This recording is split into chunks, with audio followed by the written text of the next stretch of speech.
To test whether a relay on a control board is stuck open or burned out, start by isolating power and visually inspecting the relay for any signs of burning or melted contacts. With power safely off and the control board removed or accessible, first look closely at the relay casing and contact area for dark discoloration, pitting, or melted plastic, which indicates contact failure. Next, use a digital multimeter set to measure resistance to check the coil by placing the probes on the coil terminals. A normal coil will show a finite resistance value specific to that relay type, while an open reading often shows as OL, which means the coil is broken and the relay is faulty.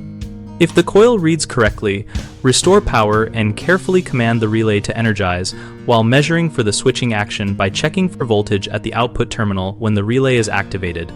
If the coil energizes but no voltage is present at the switch side, the contacts are not closing and the relay is stuck open or the contacts are burned.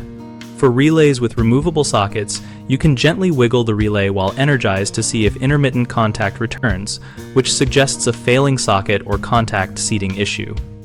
Always remove power before reseating components. If you suspect welding of contacts where they never open, you may see continuity with the relay not energized, which indicates a welded closed state rather than stuck open, and that requires replacement.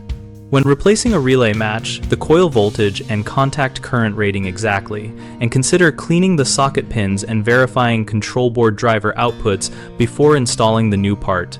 Common mistakes include assuming the coil is fine because the relay hums, which can mislead you into skipping a coil resistance check. Measure coil resistance anyway to be certain and do not rely on sound alone. Another frequent error is testing continuity with power applied, which risks shorting the system and damaging electronics. Always test resistance and continuity with power removed, and then verify switching behavior with controlled power and proper safety. A third issue is failing to check the driver circuit on the control board when the relay is not energizing. Confirm that the control output is supplying the correct coil voltage when commanded, because a bad driver transistor or fuse can make the relay appear faulty when the board is the problem. BigHomeProjects.com helps homeowners find local contractors and browse project discussions relevant to relay and blower troubleshooting, so we can share experiences and recommendations. We connect contractors with work opportunities and host a discussion community where we all exchange practical tips and problem solving.